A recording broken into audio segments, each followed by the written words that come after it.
In the past half hour, news about a missile attack by Iran on Israel has been denied by an armed forces general in Tehran through state television.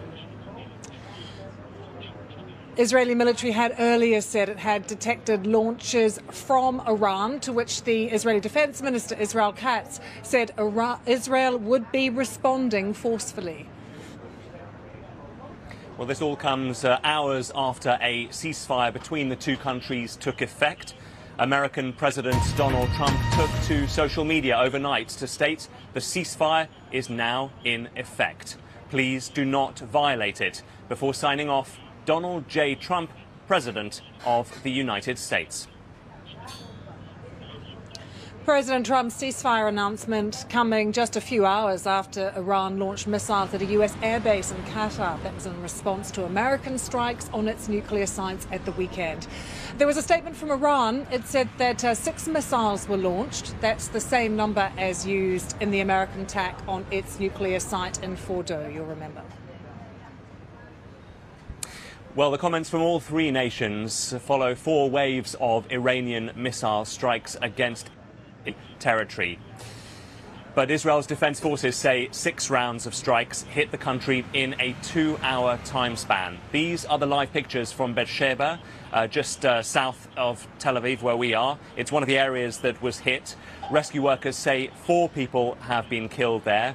People across Israel were woken early to the sounds of missile alerts on their phones. We had 4 successive alerts on our phones, warning us and warning millions of Israelis to head to shelters. I'm going to show you now the moment of a missile strike hitting that southern town of Beersheba, a warning that you may find it distressing.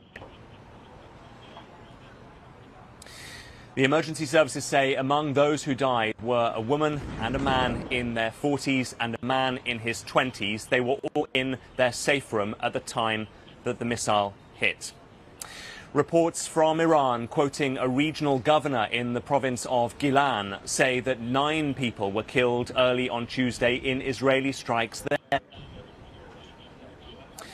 Live now to our correspondent, Dan Johnson, who is in Jerusalem. Dan, just bring us right up to date, first of all, with that Beersheba attack and also with the allegations of Iranian missiles into Israel, into northern Israel this morning.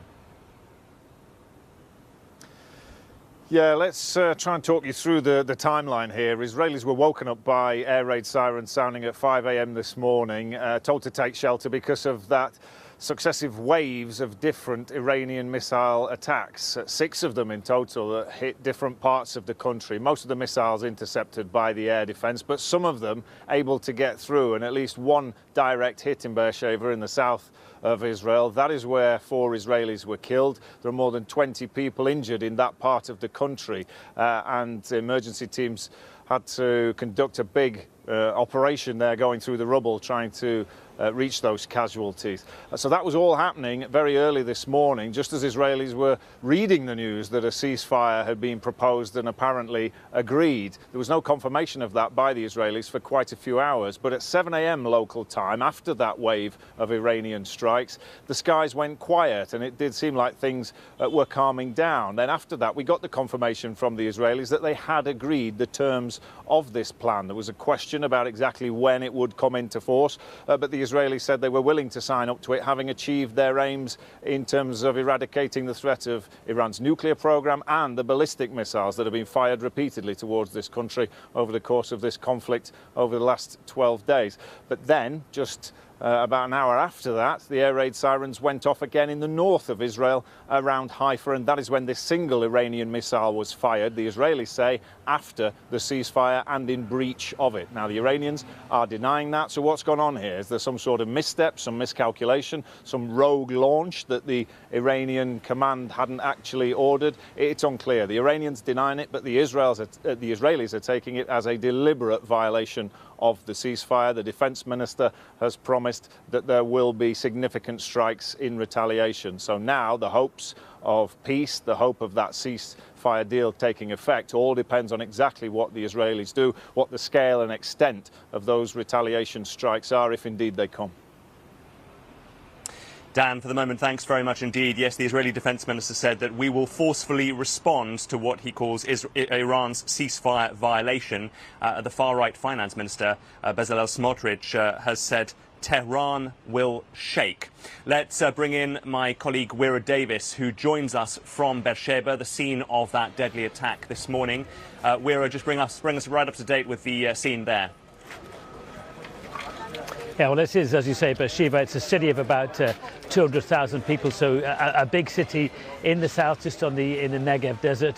But it has been struck several times over the last couple of weeks, and this was the scene of the latest strike at about 5:45 local time this morning. If I just step back, and Alon, the cameraman, is going to show you the continuing rescue work going on behind me. There's a ladder going up to the top of the building there. Now, there were 4 people killed inside that building. I've just been speaking to the head of the Zaka search and rescue teams here. One of their members is on that ladder up there now. And he told me that the 4 people that were killed, at least 3 of them were inside their safe room. So they were observing the missile warning. They were inside their safe room when this building, this residential building, took a direct hit from what appears to be a ballistic missile. It's a massive, massive bomb site. There's been superficial damage in the areas around here. Many shop windows, many house windows have had their glass put out. Buildings around here are all damaged.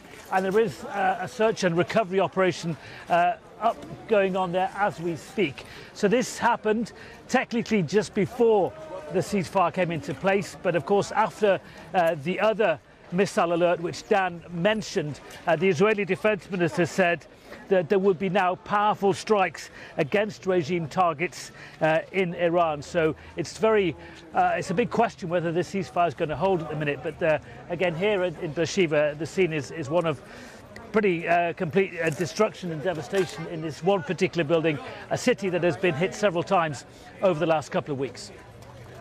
And Wira, the Israelis have said that there have been at least 50 direct impacts of Iranian missiles over the last 12 days that have breached Israel's defence shields.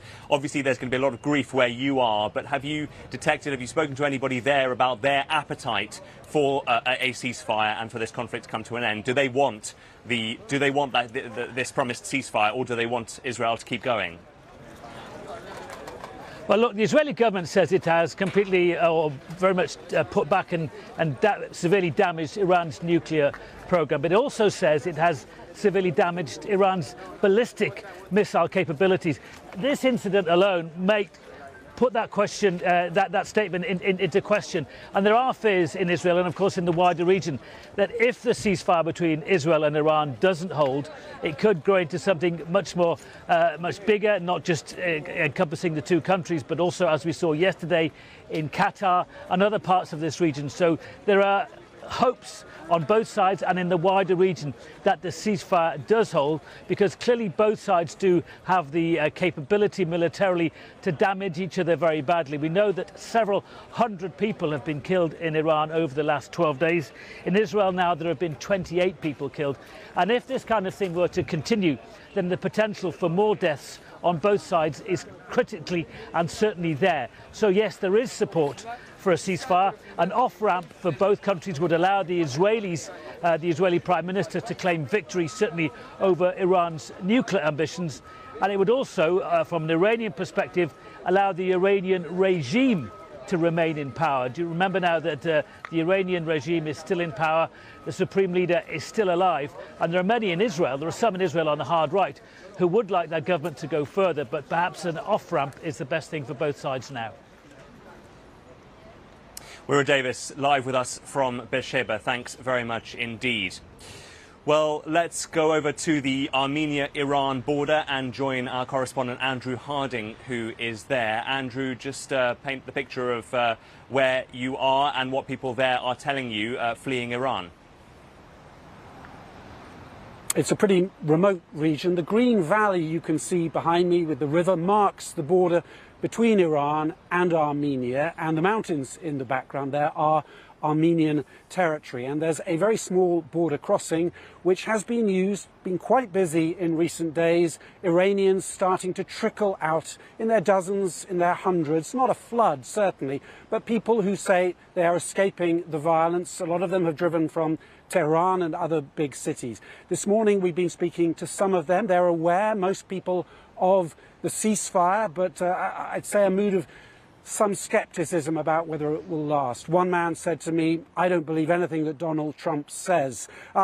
What we have here is a very small, partial window onto what's going on inside Iran itself, because most of the people leaving, and indeed most of the people willing to speak to us, are Iranians who have foreign passports. So these are people who may be visiting Iran and now leaving in the only way they can find a safe route out. And so they have a particular perspective, most of them critical of the regime. I spoke to one woman this morning who had left the country with her young son. They said they'd been about a kilometre away from a bomb attack in Tehran itself. They were planning to spend maybe a couple of weeks now inside Armenia to see if the ceasefire was going to take hold.